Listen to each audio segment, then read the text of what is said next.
तो देखिए, ये जो पूरा घोटाला सामने आया है, अब बोकारो उपायुक्त भी कह रहे हैं कि ये जो प्रक्रिया अपनाई गई थी कि बिना ओटीपी के ही सैलरी दी जा रही थी, ये भी गलत हुआ था और पूरी प्रक्रिया के तहत जांच नहीं हो रही थी। अब उस सिस्टम को बदल दिया गया है।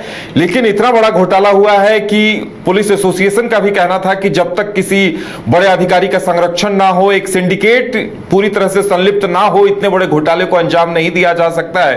क्योंकि रिटायर्ड पुलिसकर्मियों के नाम से पैसे निकाले जा रहे थे और उन्हें इसकी भनक तक नहीं लग रही थी, और इस तरह से एक बड़े घोटाले को अंजाम दिया गया है। देखने वाली बात यह होगी कि आगे और कौन कौन सी गिरफ्तारियां होती हैं, और जिस तरह से पैसों का लेन देन हुआ है, यह दूध का दूध और पानी का पानी हो जाएगा, क्योंकि सारे पैसे अकाउंट में ट्रांसफर किए गए हैं। और यही इस घोटाले की सबसे बड़ा सबूत है, क्योंकि जो भी पैसे ट्रांसफर हुए हैं, अकाउंट पे पैसे ट्रांसफर हुए हैं।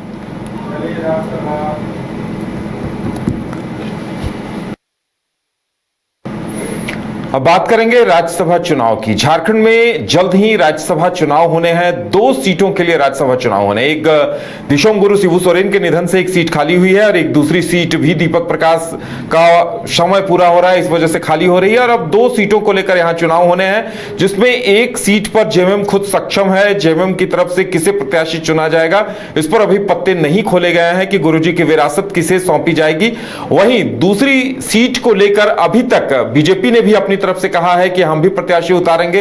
कांग्रेस की तरफ से कुछ कार्यकर्ताओं की तरफ से सुबोधकांत सहाय का नाम आगे किया जा रहा है, और कांग्रेस का कहना है कि एक सीट पर हमें भी हिस्सेदारी चाहिए। के राजू ने भी अपने झारखंड दौरे के दौरान कहा है कि जैसे ही बंगाल चुनाव के नतीजे आएंगे, वो इस बारे में सीएम हेमंत सोरेन से 2 टूक बात करेंगे। लेकिन अब एक चौंकाने वाली जानकारी आ रही है कि यहां से एक प्रत्याशी के तौर पर परिमल नाथवानी वो नामांकन कर सकते हैं, नामांकन दाखिल कर सकते हैं। और अगर परिमल नाथवानी यहां नामांकन करते हैं तो समीकरण बदल सकते हैं। हमारे साथ करिश्मा है। करिश्मा, देखिए, अब परिमल नाथवानी का नाम आ रहा है, कांग्रेस ने भी दावा किया है, सुबोधकांत सहाय का भी नाम आगे बढ़ाया जा रहा है। क्या कुछ अपडेट है करिश्मा?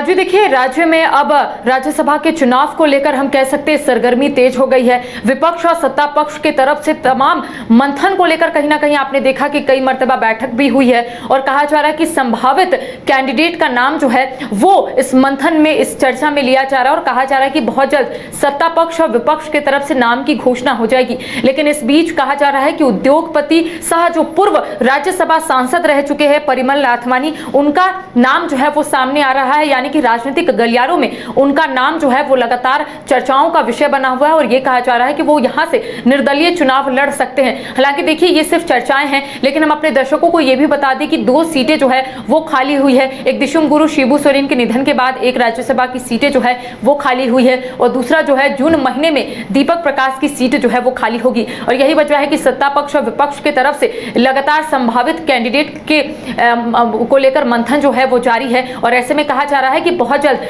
बीजेपी हो, जेएमएम हो या फिर कांग्रेस एक निष्कर्ष पे निकलेगा, और उसके बाद उम्मीदवारों की नाम की घोषणा होगी। लेकिन इस बीच खींचातानी जो है वो महागठबंधन की तरफ से देखने को मिल रही है। कांग्रेस का कहना है कि 2 सीटें जो है वो खाली हो रही है, तो एक सीट पर कांग्रेस के उम्मीदवार रहेंगे, तो दूसरे सीट पर जो है जेएमएम के उम्मीदवार रहेंगे। हालांकि देखिए, जेएमएम ने इस बात को, यानी कि इस बयान को लेकर जेएमएम ने अपना जो चुप्पी है वो तोड़ा है। जेएमएम की तरफ से ये कहना है कि जेएमएम के ही प्रत्याशी जो है वो जाएंगे, और कांग्रेस को लेकर उन्होंने नसीहत भी दी है कि कांग्रेस जो है गठबंधन धर्म का पालन करे, हर बार जेएमएम जो है कॉम्प्रोमाइज नहीं करेगा, ये जेएमएम की तरफ से कहना है। लेकिन अब देखिए, मैंने शुरुआत में ही कहा कि एक नाम जो है अब चर्चाओं का विषय बना हुआ है, और ये कहा जा रहा है कि निर्दलीय चुनाव जो है वो परिमल नाथवानी लड़ सकते हैं, जिसको लेकर अब ये माना जा रहा है कि राज्य का जो समीकरण है वो बदलता हुआ नजर आएगा। सभी दर्शकों को ये भी बता दें कि झारखंड में वो राज्यसभा के सांसद भी रह चुके हैं, सदस्य भी रह चुके हैं, और ऐसे में ये कहा जा रहा है कि 2008 से 2020 को अगर हम देखें तो वो राज्यसभा सांसद भी रह चुके हैं, और झारखंड के जितने भी मुद्दे हैं उसे संसद के पटल पर रखने की उन्होंने कोशिश भी की थी, और एक बार फिर से उनका नाम जो है वो सामने आ रहा है। दूसरी अगर हम बात करें तो सुबोधकांत सहाय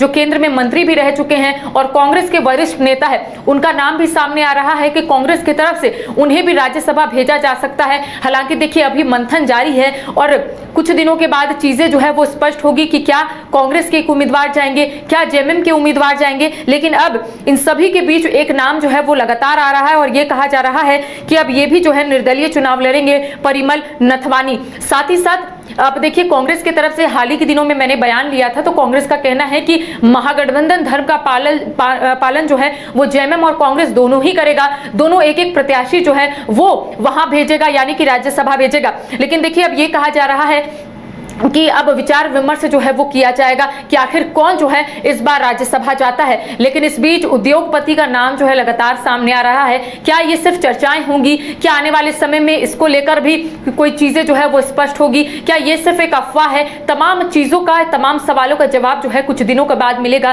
क्योंकि राज्य में जून के महीने में राज्यसभा का चुनाव होना है। 2 सीटें खाली है। लगातार सत्ता पक्ष और विपक्ष की तरफ से संभावित कैंडिडेट को लेकर मंथन जारी है कि आखिर इस बार कौन राज्यसभा जाएगा। जी चलिए, अब देखने वाली बात यह होगी कि प्रत्याशी के तौर पर नाम किसका आता है। लेकिन परिमल नाथवानी अगर नामांकन करते हैं तो यह चौंकाने वाला नाम होगा, क्योंकि परिमल नाथवानी अपने हर दल से बेहतर रिश्तों को लेकर जाने जाते हैं, चाहे जेएमएम के विधायक हों, कांग्रेस के विधायक हों या बीजेपी के। और इससे पहले भी वो 2-2 बार राज्यसभा सांसद रह चुके हैं। और अगर वो यहां पर प्रत्याशी के तौर पर सामने आते हैं तो तमाम समीकरण ध्वस्त हो जाएंगे, ऐसा माना जा रहा है, और सभी दल उनके नाम पर एकमत भी हो जाएंगे। तो ऐसे में देखने वाली बात यह होगी कि आगे तमाम दलों का इस पर प्रतिक्रिया क्या कुछ होती है और परिमल नाथवानी का अगला कदम या वो अपने इस पत्ते का खुलासा कब तक करते हैं। घर रहने का मकान भर नहीं, ये खुशियों की तिजोरी है। दरवाजे पर दस्तक देता पड़ोस, खिड़कियों से उमड़ आता आसमां, तारों में उलझी ऐसी ना जाने कितनी दास्तां। कहती हैं चले डायमंड सिटी, एक सफर हम सफर के साथ अपने घर तक। Diamond city, life long bonding, 500 से ज्यादा खुशहाल डायमंड परिवार। जल्दी करें, सिर्फ 200 फ्लैट बाकी। आज ही बुक करें अपना आशियाना।